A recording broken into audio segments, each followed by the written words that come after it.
ክብር ለኢየሱስ ይሁን። በአምልኮ የጠገበ ሰው አለ? ኢየሱስ ጌታ። ክብር ለኢየሱስ ይሁን። አረ አሜን።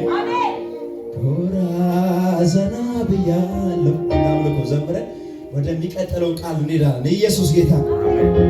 ኮራ ብያለሁ ከፍ ይበሉ ባንተ ክብር ስላየው ሞገስ ስላየው ልቤ ተደላደለ ሆነለት በቃ ባንተ አምሮ ተሞላ ነገር ሲሳካ ኮራ ዘና ብያለሁ ኮራ ብያለሁ ባንተ ክብር ስላየው ሞገስ ስላየው ልቤ ተደላደለ ሆነለት በቃ ባንተ አምሮ ተሞላ